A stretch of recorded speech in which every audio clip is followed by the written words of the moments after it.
خواتي خواتاتي مسرخي عليكم اهلا وسهلا مرحبا بكم يا جماعه الخير. جيسبر كو vous allez bien, j'espère راكم ملاح.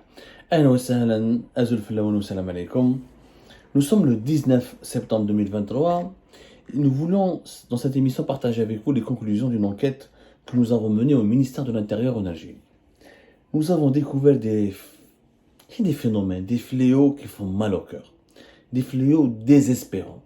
Le ministère de l'Intérieur aujourd'hui, Ejmaa, il est devenu une sorte محشاشة كما نقولوا هنا في الجزائر محشاشة, une sorte de club privé, de salon de chicha, comme maintenant je vois en France, des salons de chicha, une sorte de restaurant dansant, un cabaret, où le fils de et le copain du fils du ministre est en train d'imposer un pouvoir absolu de façon totalement irrationnelle, en faisant, en imposant des traitements dégradants, rabaissants, et en généralisant la hagara au sein de ce ministère qui est parmi les 3 ou 4 ministères régaliens et stratégiques de l'État algérien. Que se passe-t-il? Alors, l'appel comme le ministre de l'Intérieur, l'actuel ministre de l'Intérieur en Algérie, il s'appelle Brahim Merad. Brahim Merad, il a été ministre de l'Intérieur il a été nommé ministre de l'Intérieur depuis le 9 septembre 2022. Brahim Merad est un ancien wali qui a dirigé qui a occupé la fonction de wali dans plusieurs wilayas. Il était wali à Tindouf, Béchar, El Bouagui, à Naba, à Ndefla, Boumerdès, Tissi Ouzou. C'est quelqu'un qui a une expérience fortement intéressante. Il était d'ailleurs médiateur de la République entre mai 2021 et décembre 2022. Il a été nommé ministre de l'Intérieur à partir du 9 septembre 2022. Brahim Merad est un personnage intéressant en soi. Il y a beaucoup de personnes qui nous ont dit du bien de lui. Quelqu'un d'instruit, de calme, de travailleur, quelqu'un qui pourrait même, d'ailleurs il est appelé à devenir, il est sur la shortlist des personnalités qui pourraient succéder à l'actuel Premier ministre Ayman Abdelrahman en cas de remaniement ministériel large et général. C'est quelqu'un qui est apprécié au sein du pouvoir algérien par plusieurs institutions, par plusieurs personnalités. Il est même respecté. Sauf que malheureusement, il a un énorme défaut, ce monsieur Brahim Merad. Il se fait manipuler par son propre fils, qui est magistrat, qui était magistrat au tribunal de Bouér, la cour de Bouéra au niveau du tribunal de Sour-Ghazlan, et qui est aujourd'hui magistrat à la cour de Tipaza, où le fils de Brahim Merad a imposé à son père un ami à lui, pour qu'il puisse travailler avec lui. Et cet ami, malheureusement, un jeune cadre maintenant, est en train de commettre des dérives inqualifiables. Il a créé, il a suscité un climat malsain au sein du ministère de l'Intérieur. Et malheureusement, les dérives ont donné naissance à un système de gestion totalement mafieux, où la hagara est le premier des critères de gestion. Ce monsieur s'appelle Lazhar Ben Saïd. Lazhar Ben Saïd, c'est un jeune magistrat, il était jeune magistrat. C'était le meilleur ami ou le copain d'enfance, visiblement, du fils de Brahim Merad. Le fils de Brahim Merad et lui, ils étaient magistrats ensemble à la cour de justice de Bouéra, au niveau du tribunal de Mostagara. Le fils de Merad, Brahim, est resté magistrat dans son secteur. Il est maintenant à la cour de justice de Tipaza, d'après ce que nous avons pu confirmer au cours de nos investigations.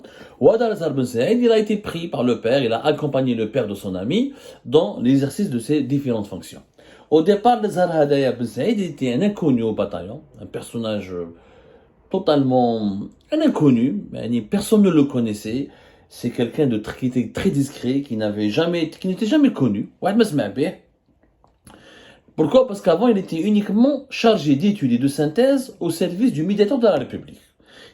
En octobre 2021, il a été recruté par Brahim Merad, quand Brahim Merad était médiateur de la République, cette fameuse institution qui a été créée en 2020 par Abdelmajid Tebboune et qui, dont le rôle serait de faire l'intermédiaire entre les citoyennes et les citoyens et les autorités et l'administration de l'État et de défendre les citoyennes et les citoyens contre des abus de pouvoir ou des abus de fonction au compte des persécutions injustifiées ou exagérées ou quand il y a des abus de pouvoir tout court de la part des institutions de l'État. C'est le médiateur de la République qui fait la médiation pour trouver des solutions, réparer le tort qui a été infligé aux citoyens et restituer les droits des citoyens qui ont été bafoués. Lazhar Ben Saïd, quand Brahim Merad est devenu ministre de l'Intérieur, il a accompagné Brahim Merad dans son dans sa promotion, de son ascension. Et en février 2023, il a été nommé chargé d'études et de synthèse. يعني ما عندوش poste واحد chargé d'études et de synthèse. Un chargé d'études, c'est un poste polyvalent, c'est-à-dire c'est quelqu'un qui peut réaliser des notes de conjoncture, remettre des documents, faire des rapports, exécuter des missions qui lui sont confiées par le ministre, quand le ministre a envie de comprendre ce qui se passe dans tel secteur, dans tel domaine d'activité, avec telle personne, avec telle problématique, avec telle thématique. Le chargé d'études et de synthèse, il lui fait des rapports approfondis, des études approfondies, avec des propositions de solutions. Il lui fait une enquête de terrain où il dit dans un rapport. C'est un poste respectable. Sauf que Darazar Ben Saïd, il s'est transformé, le petit cadre âgé de moins de 40 ans, le petit magistrat âgé de moins de 40 ans, il est devenu du jour au lendemain un monstre. Un monstre qui impose, qui terrifie, qui a semé la terreur au sein du ministère de l'Intérieur et qui a imposé son pouvoir personnel. Comme Brahim Marad lui fait confiance, de façon officieuse comme chef de cabinet. Mais il n'a pas été installé officiellement comme chef de cabinet. Brahim Marad, comme Adar Azhar Ben Saïd, son homme de confiance, lui a promis le poste de chef de cabinet. Mais si tu fais tes preuves, je vais demander à la présidence de te nommer secrétaire général du ministère de l'Intérieur. Le secrétaire général, c'est le numéro 2 du ministère. Le chef du cabinet, c'est le numéro 3 du ministère. Le secrétaire général, c'est lui qui fait le travail quand le ministre n'est pas là. Il est absent, il doit aller sur le terrain. C'est lui qui devient c'est le ministre le bis, on l'appelle. Lazar Ben Saïd, apparemment, la mayonnaise lui est montée au cerveau. Khlassid, il a commencé à avoir grand. Sauf que Tma, ou l'Aïtra, la cupidité, l'ambition l'a aveuglé. C'est pas que de l'ambition, c'est de la cupidité. Il est devenu ensuite capricieux. Il a commencé donc à vouloir absolument imposer son pouvoir, faire l'intéressant, en écrasant ses interlocuteurs au niveau du ministère de l'Intérieur. Où je voulais dire, il a commencé à créer des problèmes. Il a eu des problèmes avec le DRH. Il a eu des problèmes avec le responsable des services de transmission. Il a eu des problèmes avec le chef de parc du ministère de l'Intérieur. Il a eu des problèmes avec le directeur de l'administration, le directeur des moyens généraux. Tous les cadres du ministère de l'Intérieur ont commencé à avoir un problème avec Lazar Ben Saïd. Pourquoi? Parce qu'il est devenu autoritaire. Il veut diriger, il veut manager, il veut imposer son humeur, il veut imposer son rythme de travail, il veut imposer son organisation de travail, alors qu'il n'est pas issu du ministère de l'Intérieur, qu'il n'est pas expérimenté, il vient du monde de la magistrature, il vient du monde de la justice. Il y a des cadres du ministère de l'Intérieur qui sont beaucoup plus expérimentés que lui, beaucoup plus âgés que lui, et qui connaissent, parce que l'administration des collectivités, le ministère de l'Intérieur, c'est la DGSN, c'est les pompiers, c'est les transmissions, c'est les wilayas, les daïras, c'est les collectivités locales. C'est un monde, c'est un secteur très différent de celui de la justice. Où la justice, c'est un secteur d'activité régalien aussi de l'État, mais son fonctionnement et ses prérogatives et ses missions sont très différentes des missions du ministère de l'Intérieur. Donc au lieu d'écouter les cadres anciens du ministère de l'Intérieur, les plus expérimentés, de se faire former, ou de se former, au lieu d'acquérir une expérience, qu'est-ce qu'il fait Darazar Ben Saïd? Il impose.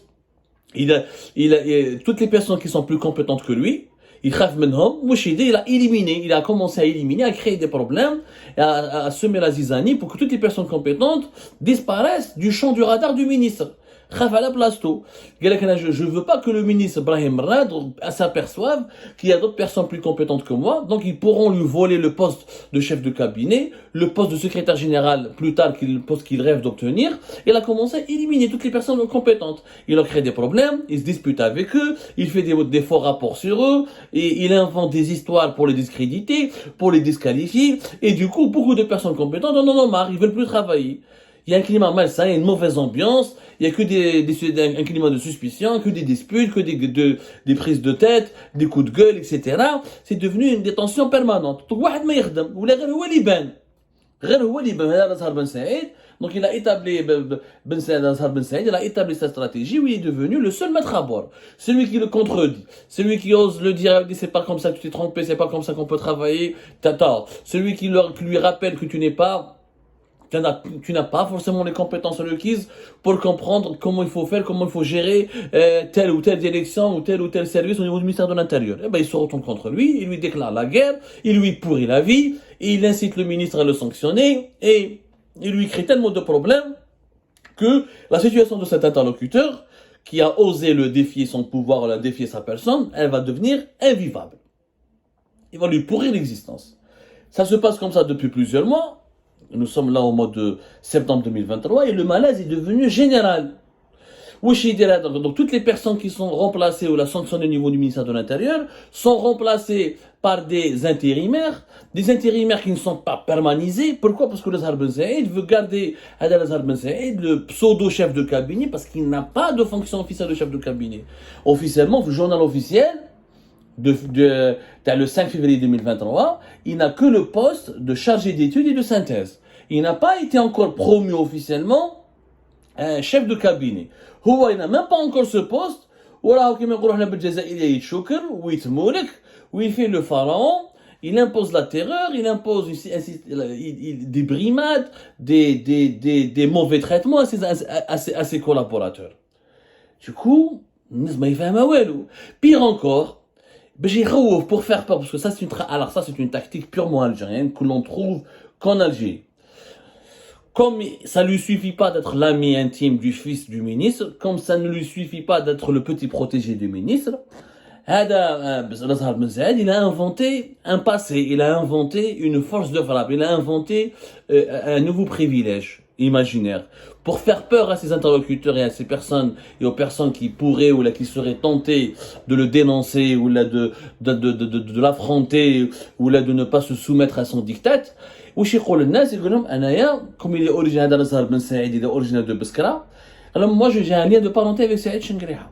Il prétend avoir un lien de parenté avec Saïd Chenguereha, parce qu'avoir un lien de parenté avec le chef d'état-major de l'armée, ça confère à l'individu un pouvoir, une certaine influence, une respectabilité, et commence à inspirer la crainte. Ah, on va pas s'attaquer à lui, les gens commenceront à avoir peur de lui, parce que c'est le parent de Saïd Chenguereha. Il qui va appeler son parent, ou Saïd Chenguereha va intervenir pour lui, il va le protéger, donc ses contradicteurs ou là, ses détracteurs seront dans des beaux draps, dans des sales draps plutôt. Donc, c'est pour lui foutre la paix, les gens ont peur. Il fait peur aux gens en leur disant qu'il a un lien de parenté avec Saïd Chenguereha. Chose que nous avons pu infirmer parce que nous avons fait notre enquête, il n'a aucun lien ni de près ni de loin avec Saïd Chenguereha. C'est un fantasme. Il a véhiculé cette version sur ici. Il a inventé un lien de parenté avec Saïd Chenguereha pour asseoir encore plus son pouvoir, pour exercer encore plus sa domination sur les appareils de décision du ministère de l'Intérieur. Et tout le monde est dégoûté. Au niveau du ministère de l'Intérieur, tout le monde est dégoûté. Des coups bas, des trahisons, des insultes, un climat de suspicion, personne ne fait confiance à l'autre personne.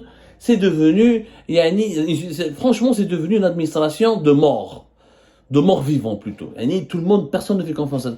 Quand les gens maintenant, les cadres du ministère de l'Intérieur, quand ils vont à Alger, quand ils vont à leur bureau à Alger Centre, quand ils vont aller quand ils vont retrouver leur bureau, ils sont dégoûtés. Ils ont peur. Voilà, qu'est-ce qui va se passer? Quel problème aujourd'hui? Qu'est-ce qu'on aura? Il y a toujours des craintes, de tensions, de représailles, de coups bas, etc. C'est devenu invivable. Tout ça, pourquoi? Parce que Brahim Marad n'est pas capable de réellement rappeler à l'ordre à son petit protégé, Zahar Ben Saïd. D'ailleurs, ça pourrait lui coûter cher, parce que dommage, Brahim Marad, franchement, a beaucoup d'atouts, il est respecté au sein du Syrie algérien. Pourtant, comme il pourrait même devenir plus tard Premier ministre, il est appelé à avoir une belle carrière. Cette belle carrière risque d'être compromise, elle risque d'être sabotée et gâchée par les